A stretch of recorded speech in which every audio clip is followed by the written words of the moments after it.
Yeah, so if we want to do some brief introductions, I think we're a small enough group here right now, and then this is our first. I'm Rob Allison. I'm the governor for the chapter, American College of Physicians. Obviously, you guys know where you're at, and we're one of our requirements is to have early career physician programs. We had something last year called Wine and Wealth. Well, COVID doesn't allow us to gather in quite the same way, so Eric has connections. Brother Chris here, who's in Hawaii. Mm-hmm. Correct.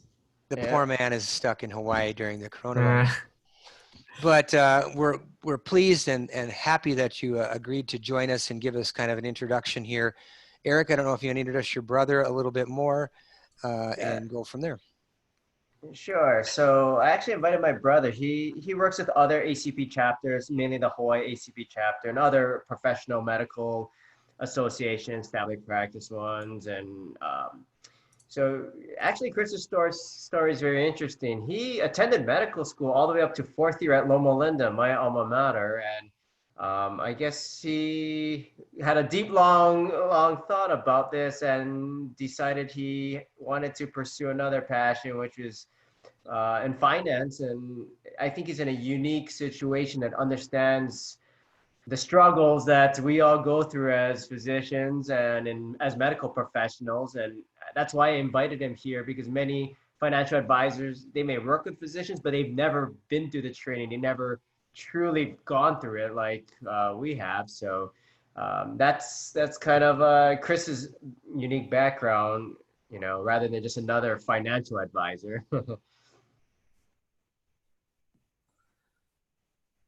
yeah, and no, and I appreciate the opportunity.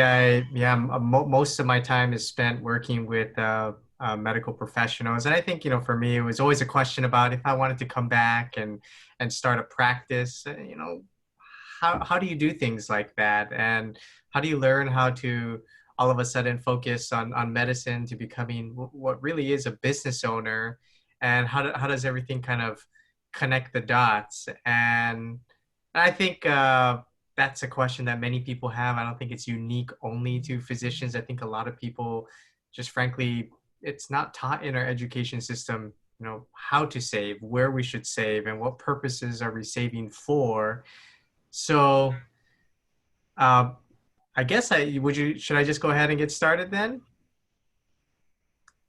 Okay, so yeah, I mean, I think right now we find ourselves in this unique situation. And so it's no surprise, today, I mean, there's so much uncertainty with where the world is going, where the economy is going. And, despite all of these changes happening, we know that there's opportunities available everywhere. We just have to know where to look and how to be engaged with it. So, first off, I want to thank all of the medical professionals, because you guys are sacrificing yourselves, and your family is put at risk every day in order to serve the community. And, we've all heard the phrases of flattening the curve, and it really was to make sure that we can sustain as a society on that. And really a lot of it was dependent on the healthcare medical teams. So we know that a lot of states are going through so many struggles right now, and wish you all to stay healthy and safe. And so just some disclosures. Really, I am a financial advisor. I have the capacity to give financial advice, but that's not really why I'm here today. I think what I'm here today for is to just share with you, with the clients that we meet, what works and what doesn't work in physicians' lives, right? I have this unique lens to be able to see uh, people retiring, selling their practices, and then as early as just getting into medicine and starting their medical careers. So there's so much that happens in between. And just like in people's physical health, there's going to always be certain principles that hold true that everyone does at some point need to follow, just like we know in your physical health, right? You have to eat well, you have to be physically active in order to maintain uh, a healthy lifestyle. The same thing happens true in finances, and your physical health is just as important as your financial health nowadays. So I just came up with just some building blocks that I believe that people need to just be aware of, and they should sit down with their families, the people that help them make decisions, and really just take a closer look at that. So the company I work with is called Westpac Wealth Partners. We're an independent financial firm, and really, I think where everything starts stemming from, where everyone's work in their future should start with, is just what goals do we have, right? And we're extremely proud of what we do, because at the end of the day, it's just about helping people achieve the goals that they want. You know, we hear things change for many people. Some people are trying to save for a specific purpose, maybe for its their family or their kids. Sometimes it's, maybe for retirement. Maybe it's just to be able to pay off your student loans and things like that. Goals should never be about the numbers, and numbers shouldn't be the goals. I think that you can tie a number back to certain things you want to accomplish. What we find most people looking for are probably some version or another of these three things. People are looking for the security, the confidence and clarity in their lives. Because I think there's something to be said about, if you can see the light at the end of the tunnel, that in itself has a reassuring perspective. I think we see that even in the medical community, right? I think it's actually more frustrating sometimes for the medical team and the patients to know something is wrong with them. They have a health ailment, but we can't identify what it is. Once we know what the issue is, then we know that there can be an assessment and plan developed to move forward with that. So when we're looking at these things, and I read on the news articles all the time now, there's this concept called FIRE that I think a lot of millennial magazines put out, and it's I think it's financial independence, retire early, right? That's what the popular phrase is nowadays in finances. But if we were to peel back the layers and look at what are things that people that do are detrimental to their future financial wealth building, we probably could label 50, 100, thousands of things that people do on a daily basis that doesn't work. But if we boiled it down to four, it probably looks something like these four here. And I think if we even had to label it down to just one of these four, I think it often starts with this one in the bottom left-hand corner: lack of prioritization, not knowing where to start, not knowing, not so much where is everything, but we're just bombarded with so many different financial decisions as our life grows, right? Eventually we start thinking about, buying a house maybe, or we want to start saving for college, or we want to start saving for retirement. And then all of these decisions come together, and the reality is, I think people end up feeling maybe something like this over time, as they get all of these things that they have to juggle with. And then the question becomes, where do we start, right? Because we know that if we start in one area, we may be sacrificing somewhere else on this page. So I think it's always going back down to the basics. And, oh, is there no screen share here? Yeah, there's no screen share here. Am I supposed to share a screen? Actually, I think you can. Chris can give that I up. can just request that. Let me just see. I put multiple partners. Hey, here we go. Let's see. Okay. What are we seeing here? We're seeing assets and liabilities. Oh, okay. Here, let me just go back just for a second then. Okay. And just kind of breeze through this real quick then. This is kind of where we started, right? Our roadmap for today. Thanks for alerting us of that. And these are the four things that I mentioned. So since I wanted to make sure I at least went back and identified them, right? Disorganization, focusing on rate of return on investments more so than savings return, lack of prioritization, and guessing the need. And these were the things that sometimes that we see come up most often in people's lives as they're trying to figure out how do they balance and juggle things. So much like when you meet a patient for the first time, right, you have to figure out their chief complaint, history of present illness, past medical history, social history. The same thing happens true in your financial health. We have to start with where are you at today? What have you done to get to where you're at? But not only that, we also have to look at what's the foundation of it all, right? If we think of this almost as like as like the heart of everything, right? You need a beating heart to funnel everything through, to build savings, to acquire and pay down debt. But we also have to make sure, like any house, right? And I think it was interesting. I had gotten a picture from Eric the other day where I guess it was hailing, right? And there was these like golf ball size hail. If you don't have a roof over your house, then you're not going to move into that house until you make sure that roof, you know, it's going to withstand the weathers and the unexpected things that's to come in the future. So making sure we're looking at how people have protected themselves and their families becomes very important. So when we try to make sense of all of the madness, so to speak, of all the decisions we need to make, if we were to just chunk it down into 4 simple steps, what are the ways that we find helps people the most? So I think first and foremost, we want people to start thinking about exactly that, the roof over their house, because we don't know what there is to come in the future.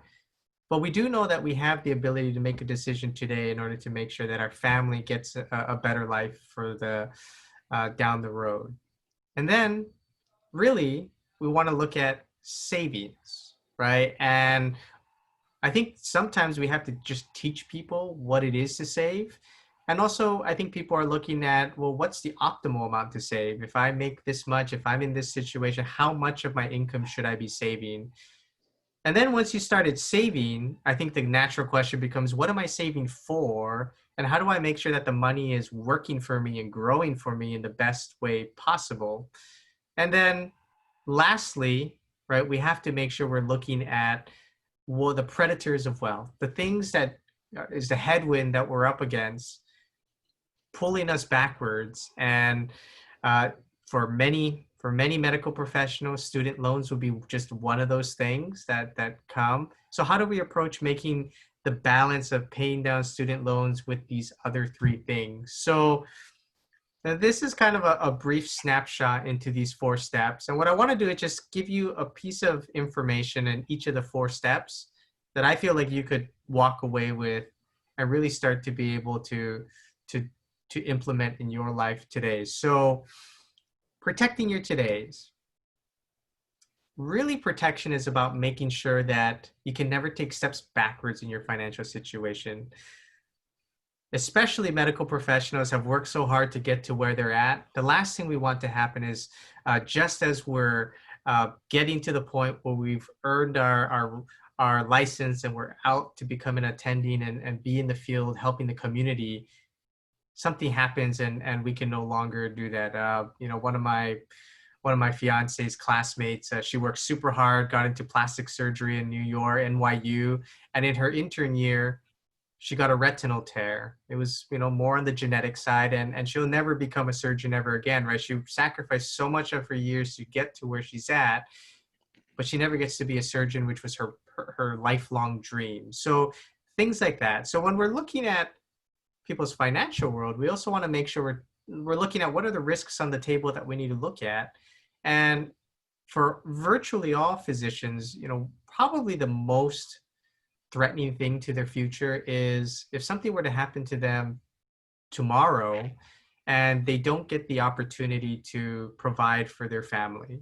And so we always encourage all medical professionals to look into, especially being in the healthcare field, you know, what are the things that are going to keep people away from work for a prolonged period of time? And if we look at statistics, right, this is updated as of the end of June, this is a list of disability insurance claims broken down by category. I actually remember when I was in med school, my brother calling me up and telling me, you know, oh, you should probably look into that disability insurance stuff because it's pretty hard to get some of these things. And it's not something we naturally think about. Now, when I applied when I was 27, I was declined. But that's because I have a medical history of idiopathic juvenile arthritis when I was 15. So as you can see here, that makes up, you know, musculoskeletal makes up almost a fourth of all of their claims of what keeps people away from work. So of course they're not going to want to have a person like me become their client. But I think it's also interesting to note the other things, right? If we actually look at, I think most people think of disability as an injury. really that's actually the minority share. It makes up, maybe 15% of claims. Really, all the rest of it is medically related. It's all the things we didn't see coming. And if we even break it down further for the females, right?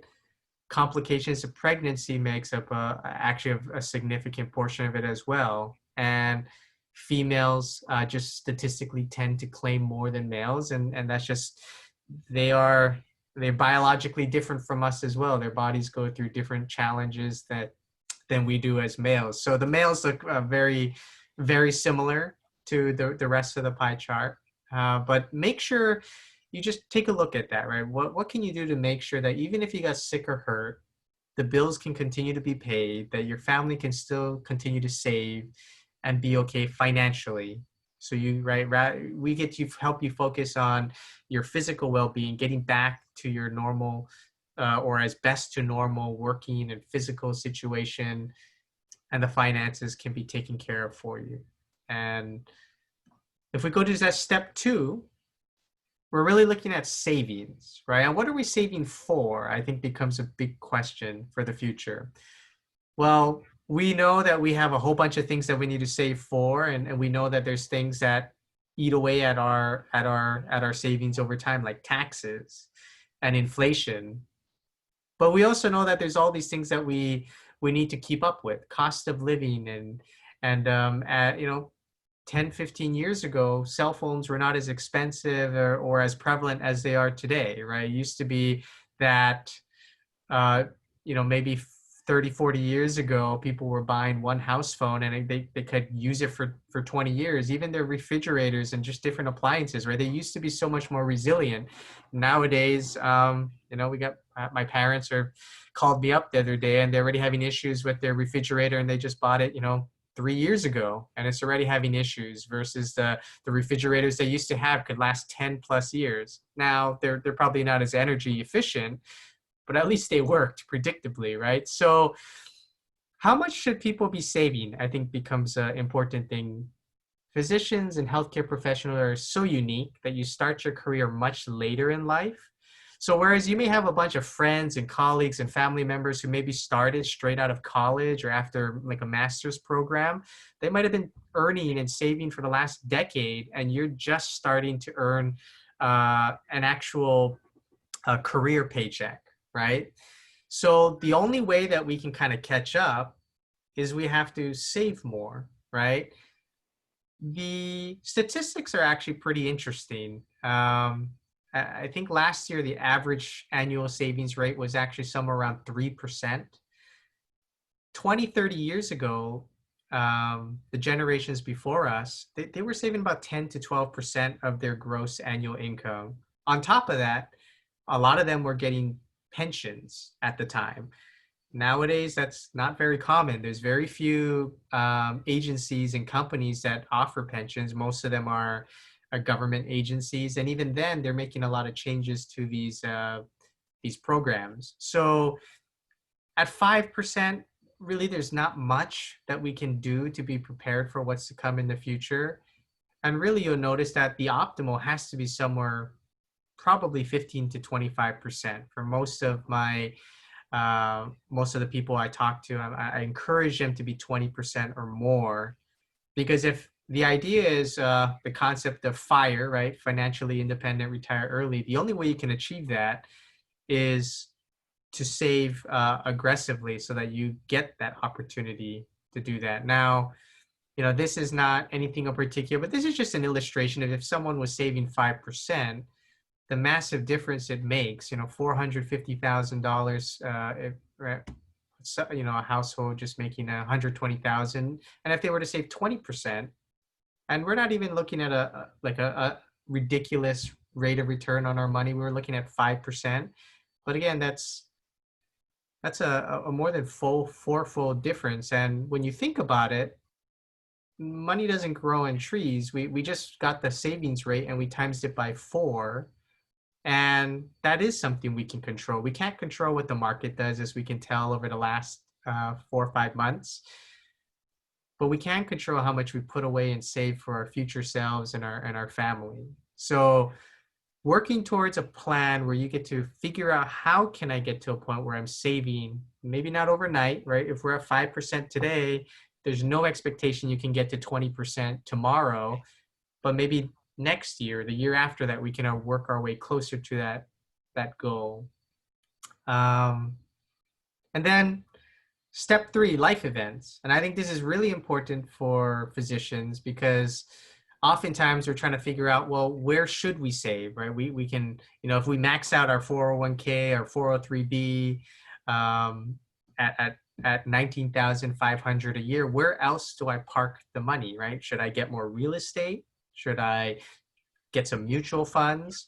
And I think the first question that we should be asking ourselves is, well, what puts us in the optimal position from a liquidity standpoint? Because real estate is great. We love real estate as a wealth building tool. But anyone who's owned real estate knows that it's not a liquid asset, right? Just because you have a $250,000 house doesn't mean that you can just go to the house and pull out money. And even if you can, the bank says, well, if it's a home equity line of credit, as an example, you have to pay interest on that money. So it's not really all yours. So what we want to do is look at the diversification of the savings across different capital needs, right? Everyone has short-term needs, mid-term needs, long-term needs. And fortunately, that gets to determine how we start approaching where to park the money. So when we park the money in different time horizons, we're also hoping that they're going to get some sort of return on the money as well. And I think when you think of short-term, you think of your bank accounts, money market accounts. Those aren't going to get you more than 1.25% nowadays. The midterm is probably focusing at something more to 3 to 5%, and long term is 6+%, right? So diversifying across different asset classes and time horizons is important. Now, also as a physician, we see you guys experience where maybe 1 year, what you've been earning now becomes your tax bill the next year, right? When you graduate from becoming a resident to becoming an attending, your resident salary may not even have been enough before to cover all the taxes that you're now going to have to start paying. So how do you manage the tax diversification? And we look at it as 3 major categories: tax-free, taxable, and tax deferred. And what we see on the screen is just an illustration of tax-free, right? You get to own all the money. Whatever it grows to, you don't have to pay tax as it grows. And when you pull the money out, it's tax-free. Taxable means that either we're going to pay it out of our own pocket, which is what most people do, or you're going to take it out of the account that it's being paid at. And then, of course, tax deferred are your traditional IRAs, your traditional 403b, 401ks. And what you have to know is that you always have a partner in crime, right? You have the IRS, Uncle Sam, who's hoping that you actually do really well on your investments because they know that they get a percentage of that regardless of how much it grows to. So that becomes important, tax treatments. Now, of course, people want to know, well, tax-free is great, but truly nothing is tax-free, right? Well, there are some, right? There's not a lot, but there are some, and you guys probably have seen it in the forms of health savings accounts, right? That's a form of tax-free savings that people can take advantage. And then the next step, where it's not truly tax-free, but at least it is tax-free growth and withdrawals, are something like Roth, right? And once you become, earning your full career salary, you won't be able to contribute potentially to a Roth IRA directly. And that's where people start looking at other ways of getting money into Roth, whether it's through your retirement plan at work or doing what people call a backdoor Roth IRA, right? And these are all things that we have to explore as we're trying to diversify and manage our tax liability. Lastly, I wanted to finish up with just one thing that I think it becomes glaringly evident for the vast majority of physicians, and it's managing debt. How to figure out the best way to approach debt, such as student loans, right? So I understand not everyone has student loans, but I think the principles are the same when we're looking at other types, forms of debt as well, whether it's mortgages or auto loans. I think credit cards and things like that are in a league of its own. So those are definitely unhealthy forms of debt. Um, but when we're looking at student loans as a concept, right? When there's private loans, there's federal loans, and then of course there's kind of a blend of like grant loans, like Perkins loans. Now, when you log online at like the Federal Student Aid website, FAFSA, they'll give you a breakdown of what you see. So this is just an example of what it might look like. They'll tell you how much you took out, which is your principal, and then how much the interest is kind of accrued over time. And they'll even tell you what the original amount you were awarded at. Now, one question is, well, how come the original amount is not the principal amount? So that brings us to an important topic of how does student loan interest work, right? And it's very unique. There's almost nothing else really operates the exact same way as federal student loans. And what they do is they say, okay, well, you have a principal amount, and let's say you have an interest of 6.5%, maybe less, maybe more. And so you're going to pay just shy of $10,000 of interest every year. Now, you could be on a student loan repayment, like income-driven repayment, where you may not even been paying all of this interest, but they don't compound your interest into your principal like they would in a credit card or a mortgage or things like that. What they actually say is every year, we're just going to tag on to the back end the interest from the principal. So again, this is a very unique thing. So you don't have to feel like, okay, well, I have to pay all of it more right now. It's going to be a fixed amount of interest. Now, the reason why in the example I showed you was 125 awarded, but the person ended up having more principal was something called interest capitalization. So if you choose to do like an income-based repayment, but you miss recertifying and every year you have to recertify, then they do something called interest capitalization. So take this person, for example, they have 3 years of interest payments, so about $30,000, and they miss recertifying their income-based repayment in their fourth year. What the student loan company will do is they'll say, well, now your new principal, we're capitalizing all the interest into your principal. So moving forward, your interest payments are no longer going to be that $9,750. It's actually going to be based on the new principal. So don't make this mistake. Make sure you're just cognizant of it, because it does have a huge ramification long term if you don't approach it correctly, because moving forward, that's the new principal payment they're going to look at in order to consider student loans. Now, we can go into more questions about, right, what about public student loan forgiveness and things like that. But I think that's a very highly specific topic. So I'm happy to talk with anyone offline about that. I think the big question is, should I pay faster anyways? Right? Should I just throw another $2,000 a month, get rid of this faster? And there is no right answer. The real answer is it just depends. And just like sometimes we have to tell that to patients, right? I mean, everyone reacts a little differently to different prescriptions and treatments, and some people react better than others, and some people had adverse effects. When we look at the current situation that people are at in now with student loans and even like mortgages potentially, right? The CARES Act, because of COVID, has actually temporarily set all federal loans at 0% interest. So there is no interest accrual right now. And in fact, you don't even have to make payments until October. Now, this doesn't apply to private student loans at all. Private student loans, as far as every single one I've met, they are still accruing interest. You're allowed to forbearance on your loans, so meaning that you don't have to pay, but you're still going to accrue interest. So when people ask us, should I refinance my student loans? It depends, right? Because if you're going to get student loan forgiveness, then you should not refinance your student loans, because those forgiveness programs don't really apply to private student loans generally. So should people be paying more now, right? Even though it's 0% interest and they don't have to pay till October? Well, let's look at this kind of more at a macroscopic level. And this, again, applies to mortgages and any other sort of loan. Let's say we have a person just getting out of residency or going or just going into residency, either one. And maybe we just have $5,000 right now, and then we have some 200,000 of student loans or mortgage, whatever type of loan it is. And let's just fast forward 5 years from today.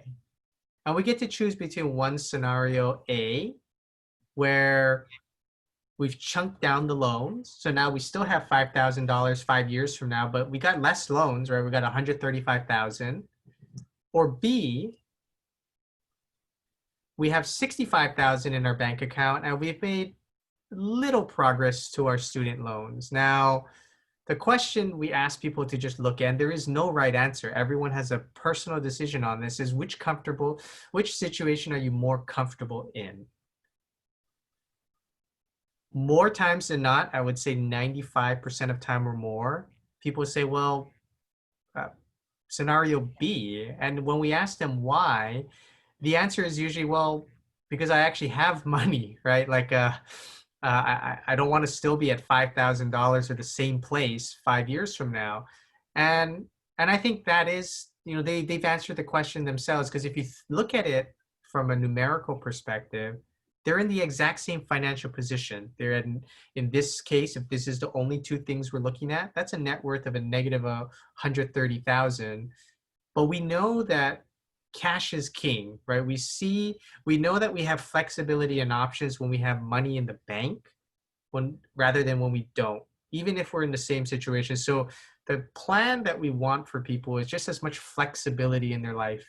This applies to, should I put more to a down payment on a house? I don't know. It depends how you value cash right now, or would you rather have it be tied up in the equity of your home? There's no right answer to this. But when you compare it side by side, that's how that's how we encourage people to start making the decisions. And we're here to help them with that. So if you're not going to pay, right, what I was showing here is person B, all they did was, instead of pay $1,000 a month extra to their student loans over 5 years, right? So that's $60,000 over 5 years, right? $1,000 a month times 60 months, that's $60,000. All we did is we saved it into the bank instead of putting it into the student loan. So that's, I think, the key thing. Right now we know if we're not going to make it to debt payments, we could redeploy the savings somewhere else that we're not actually paying to debt. And it can be used to accomplish all of those three things that we talked about before, to make sure, first and foremost, we're properly protected, that we figured out a true savings plan, and we've really figured out how it's going to play into our future with the different life events we're trying to accomplish for our families. So I think that kind of wraps really the formal portion of my what I had prepared.